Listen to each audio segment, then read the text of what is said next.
എൻ്റെ പേര് സുജാത. ഞാൻ എണ്ണക്കാടിൽ നിന്ന് വരുന്നു. ഞാൻ ആദ്യമായി ഉടമ്പടി എടുത്തത് ഏപ്രിൽ 10-ാം തീയതിയാണ്. ഞാൻ ആദ്യമായി നിയോഗത്തിൽ വെച്ചത് എൻ്റെ ഓവറിയിൽ ഒരു മുഴയുണ്ടായിരുന്നു. അത് 2019 എനിക്ക് സർജറി ചെയ്തതായിരുന്നു, യൂട്രസിൻ്റെ സർജറി ചെയ്തതായിരുന്നു. അത് കഴിഞ്ഞ് ഓവറിലുള്ള മുഴ 6 സെൻറ്റിമീറ്റർ ഉണ്ടായിരുന്നു. അങ്ങനെ ഞാൻ ആദ്യത്തെ നിയോഗത്തിൽ വെച്ച് എനിക്ക് 2-3 സർജറി കഴിഞ്ഞതാണ്. ഇനി 4-ാമൊരു സർജറി ചെയ്യാൻ എനിക്ക് പറ്റില്ല. അതുകൊണ്ട് എൻ്റെ കൃപാസനം അമ്മേ ഇതെനിക്ക് മാറ്റിത്തരണേ എന്ന് ഞാൻ പ്രാർത്ഥിച്ചു. കഴിഞ്ഞ ആഴ്ച ഞാൻ സ്കാൻ ചെയ്തപ്പോൾ അത് 33, 20 സെൻറ്റ് 2 ചെറിയ സിസ്റ്റുകൾ മാത്രമേ ഉള്ളൂ. അത് എൻ്റെ അമ്മ മാതാവ് തിരുക്കുമാരനും അത് മാറ്റിത്തന്നു. പിന്നെ എനിക്ക് എരിവ് കഴിക്കാൻ പറ്റാത്തൊരവസ്ഥയായിരുന്നു. അൾസർ വന്ന് ആഹാരം കഴിക്കാൻ പറ്റാത്ത അവസ്ഥയിലായിരുന്നു.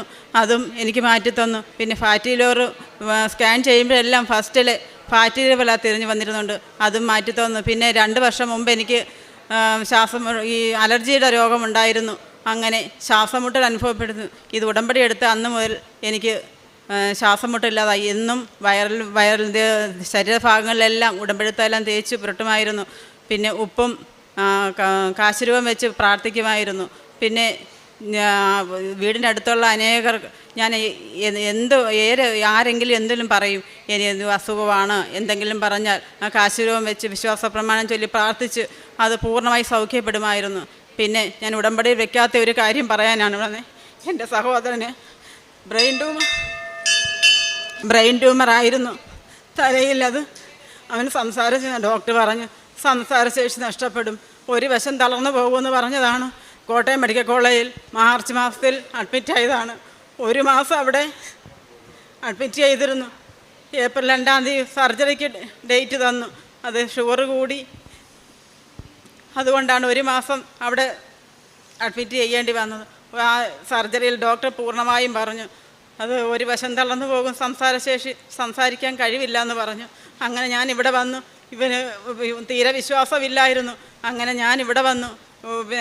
അച്ഛനെ കാണാമെന്ന് ഇവിടെ വന്നതാണ്. ഇവിടെ എൻ്റെ ഫോട്ടോയും അവിടുത്തെ അവൻ്റെ ചീട്ടുകളെല്ലാം കൂടെ അന്നേരം പറഞ്ഞു. അച്ഛൻ ഓഫീസിൽ ചോദിച്ചപ്പോൾ അങ്ങനെ സഹോദരി ഉടമ്പടി എടുത്താൽ സഹോദരന് അതൊന്നും ചെയ്യാൻ പറ്റില്ല എന്ന് പറഞ്ഞു. വൈഫിന് അതിൽ വിശ്വാസമില്ലാതിരുന്നത് കൊണ്ട് ഞാനതങ്ങനെ ചെയ്യാൻ പിന്നെ ഇവിടെ വന്ന് ഞാനത് അമ്മയുടെ അടുത്ത് വന്ന് പ്രാർത്ഥിച്ചത് ഇവൻ്റെ അടുത്ത് ചെന്ന് പിന്നെ വിശ്വാസ പ്രമാണം ചൊല്ലി എന്നും പ്രാർത്ഥിക്കുമായിരുന്നു. കാശുരൂപം വെച്ച് പ്രാർത്ഥിച്ചു, ഉടമ്പെടുത്തെല്ലാം തലയിൽ പൂശി പ്രാർത്ഥിക്കുമായിരുന്നു. അങ്ങനെ അത് സർജറി ചെയ്തു. 1 ദിവസം മാത്രം വെന്റിലേറ്ററിൽ കിടന്നുള്ളൂ. അന്ന് പിറ്റേ ദിവസം ഇവനെ കൂടെ ബഹളം വെച്ചവന് വാർഡിലേക്ക് മാറ്റണമെന്ന് പറഞ്ഞു. അങ്ങനെ പെട്ടെന്ന് ഞാൻ സിസ്റ്റർ പറഞ്ഞു ഇവന്ന് ബഹളം വയ്ക്കുന്നു. അങ്ങനെ ഞാൻ പിന്നെ ചെന്ന് ICUവിൽ കയറി ചെന്ന് വിശ്വാസ പ്രമാണം ചൊല്ലി കാശുരൂപം തൊട്ട് പ്രാർത്ഥിച്ച് പിന്നെ ഉടമ്പെടുത്തായില്ല അവൻ്റെ ദേഹത്ത് പുരട്ടി. അങ്ങനെ അവൻ സുഖമായിട്ട് ഉറങ്ങി.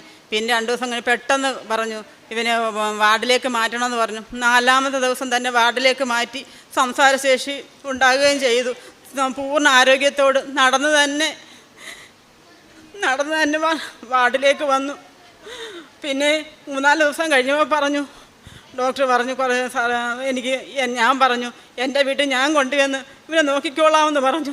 അങ്ങനെ എനിക്ക് അങ്ങനെ ഒരു അവസരം കിട്ടി. ഞാൻ അങ്ങനെ എന്നും ഉടമ്പെടുത്തൈലം അവൻ്റെ തലയിൽ സർജറി ചെയ്ത ഭാഗത്ത് തേച്ച് വിശ്വാസ പ്രമാണം ചൊല്ലി പ്രാർത്ഥിക്കുമായിരുന്നു. അങ്ങനെ ഡെയിലി പ്രാർത്ഥിച്ചു. എനിക്ക് ഭയങ്കര പേടിയായിരുന്നു ഈ സർജറി ചെയ്ത ഭാഗം. അങ്ങനെ ഞാൻ അവനെ കുളിപ്പിച്ചു, അവൻ്റെ വസ്ത്രങ്ങൾ കഴുകി എല്ലാം ചെയ്യുമായിരുന്നു. പക്ഷേ എനിക്ക് ഭയങ്കര ധൈര്യം വന്നു. ഇവൻ്റെ ഒരു അത്ഭുതമായ കാര്യത്തോടെ എനിക്ക് ധൈര്യം തന്നു. അങ്ങനെ ഞാൻ ഇവിടെ വന്ന് അച്ഛനെ കണ്ട് പ്രാർത്ഥിക്കാൻ വന്ന ആ സമയത്ത് ഞാൻ പിന്നെ ബസ്സിന് കയറി അലറിക്കരയുമായിരുന്നു. എൻ്റെ ഈ സഹോദരൻ്റെ ജീവൻ നിലനിർത്തി തരണേന്ന് എന്നും പ്രാർത്ഥിക്കുമായിരുന്നു. അങ്ങനെ ഞാൻ ഹരിപ്പാട് ബസ് സ്റ്റാൻഡിൽ ചെന്നപ്പോൾ അവിടെ വെച്ച് എന്നെ ഒരു വണ്ടി ഇടിച്ചപ്പോൾ ഇപ്പോഴാണ് എൻ്റെ സഹോദരൻ ഈ വിവരം അറിയുന്നത്. ഞാൻ ഇതുവരെ അവനോട് പറഞ്ഞിട്ടില്ല. അവിടെ വെച്ച് ഞാൻ നോക്കിയപ്പോൾ ആ വണ്ടി ഇടിച്ച ആ സ്കൂട്ടറുകാരനും കുഴപ്പമില്ല, എനിക്കും കുഴപ്പമില്ല. എൻ്റെ കാലിപ്പോഴും അതിൻ്റെ പാടുണ്ട്. 1 മാസം ആ മുറിവ് ഇങ്ങനെ ഇരുന്നത്. ഞാൻ പിന്നെ അത് ഉടമ്പെടുത്തെല്ലാം തേച്ച് മാത്രമാണ് അത് മാറ്റിയിരുന്നത്. എൻ്റെ ഹസ്ബൻഡ് ഇതുവരെ ഈ വിവരം വണ്ടി ഇടിച്ച വിവരം അറിഞ്ഞിട്ടില്ല. ഞാൻ ഈ സാക്ഷ്യം പറഞ്ഞു കഴിഞ്ഞിട്ട് മാത്രമേ ഇത് ഹസ്ബൻഡിനോട് പറയത്തുള്ളൂ, എൻ്റെ സഹോദരനോടും പറയത്തുള്ളൂ എന്ന് ഞാൻ വിചാരിച്ചു. അങ്ങനെ 1 മാസം കഴിഞ്ഞപ്പോൾ വീണ്ടും കോട്ടയം മെഡിക്കൽ കോളേജിൽ ചെന്നപ്പോൾ ഡോക്ടർ പറഞ്ഞു അത് ട്യൂമർ 0.5 മാത്രമേ എടുത്തിട്ടുള്ളൂ, അത് ബാക്കി തലയിലുണ്ട്, റേഡിയേഷൻ ചെയ്യണമെന്ന് പറഞ്ഞു. അങ്ങനെ ഞങ്ങൾ പറഞ്ഞു, മാതാവിനോട് പ്രാർത്ഥിച്ചു. റേഡിയേഷൻ ചെയ്യാൻ പോയപ്പോൾ റേഡിയേഷൻ ചെയ്യരുതേ എന്ന് പ്രാർത്ഥിച്ചു. അങ്ങനെ ഒരു ഡോക്ടർ പറഞ്ഞു, എന്നാൽ നിങ്ങൾ ശ്രീചിത്രയിൽ പോയി ഒന്നുകൂടെ MRI എടുക്കാൻ പറഞ്ഞു. അവിടെ ഇവനെയും കൊണ്ട് ഞങ്ങൾ അവിടെ പോയി MRI എടുക്കാൻ ഡേറ്റ് കിട്ടത്തില്ല, ഡേറ്റ് ജനുവരിയിലേ ഉള്ളൂ. അന്നേരവും ഞങ്ങൾ പ്രാർത്ഥിച്ചു, മാതാവേ ഞങ്ങൾക്ക് ഉടനെ ഡേറ്റ് തന്ന് ഇന്നെങ്കിൽ മാത്രമേ അവൻ്റെ MRI ചെയ്തെങ്കിൽ മാത്രമേ ഇത് ഞങ്ങൾക്ക് ഈ അൾത്താരെ വന്ന് സാക്ഷ്യം പറയാൻ പറ്റുകയുള്ളൂ. അങ്ങനെ അന്ന് തന്നെ ഡേറ്റ് കിട്ടി. ഞങ്ങൾ അന്ന് തന്നെ MRI എടുത്തു. പിറ്റേ ആഴ്ച ചെന്നു. റിസൾട്ട് നോക്കിയപ്പോൾ തലയിൽ ട്യൂമർ അല്പം പോലുമില്ല, ഒരു നീർക്കെട്ട് മാത്രമുണ്ട്. അതൊരു അമ്മ മാതാവിനും തിരുക്കുമാരനും കോടാനുകോടി നന്ദി അർപ്പിക്കുന്നു എന്നും പറഞ്ഞ് പ്രാർത്ഥിക്കും. എന്നും അലറിക്കരയുമായിരുന്നു, ജീവൻ തിരിച്ചു കൊടുക്കണേ എന്ന് എന്നും പ്രാർത്ഥിക്കുമായിരുന്നു. അവന് പറയാനുള്ള പിന്നെ ഞാൻ ക്യാൻസർ രോഗികളെ പോയി കാണും, പിന്നെ വൃദ്ധസദനത്തിൽ പോയി എനിക്ക് എന്നാൽ കഴിയുന്ന സഹായം കൊടുക്കുമായിരുന്നു. പറയാനുള്ളതുകൊണ്ട് പറയുന്നത് നന്ദി മാത്രമേ പറയാനുള്ളൂ. പരിശുദ്ധ അമ്മയ്ക്ക് നന്ദി മാത്രമേ പറയാനുള്ളൂ. 2 കൊറിന്ത്യോസിൻ്റെ 5:14 നമ്മളിങ്ങനെ വായിക്കുന്നുണ്ട്, ക്രിസ്തുവിൻ്റെ സ്നേഹം ഞങ്ങൾക്ക് ഉത്തേജനം നൽകുന്നു.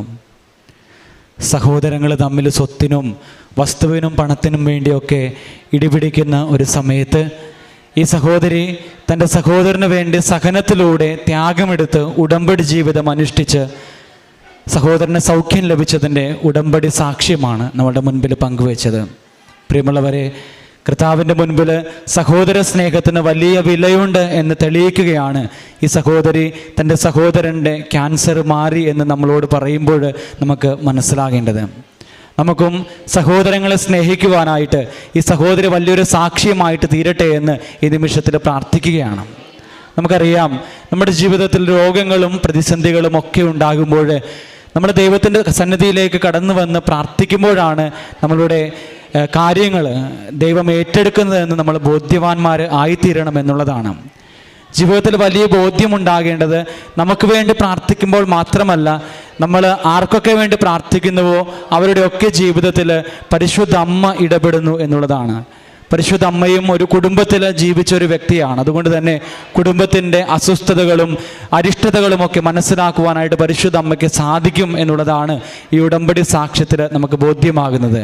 സഹോദരൻ്റെ അസുഖം മാറുന്നതോടൊപ്പം തന്നെ ഈ സഹോദരി പറയുകയാണ്, ഇവിടെ വന്നു പോയതിന് ശേഷം തനിക്കുണ്ടായിട്ടുള്ള പീഡകളൊക്കെ താൻ സഹോദരൻ്റെ രോഗസൗഖ്യത്തിന് വേണ്ടി സമർപ്പിച്ച് പ്രാർത്ഥിച്ചുവെന്ന്.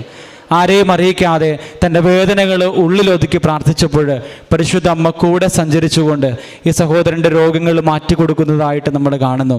അതുപോലെ തന്നെ ഈ സഹോദരിയുടെ വയറ്റിലുണ്ടായിരുന്ന ഒരു മുഴ ഉടമ്പടി പ്രാർത്ഥനയിൽ മാറിപ്പോയി എന്ന് നമ്മൾ കാണുകയാണ്.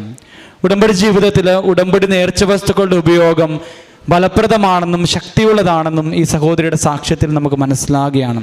പ്രിയമുള്ളവരെ, ഈ സഹോദരങ്ങളോടൊപ്പം സഹോദര സ്നേഹത്തിൻ്റെ വില മനസ്സിലാക്കി ദൈവത്തെ മഹത്വപ്പെടുത്തി നമുക്കും ദൈവത്തെ ആരാധിക്കാം. ഇരു കരങ്ങളും അടിച്ച് ദൈവനാമത്തെ നമുക്ക് മഹത്വപ്പെടുത്താം.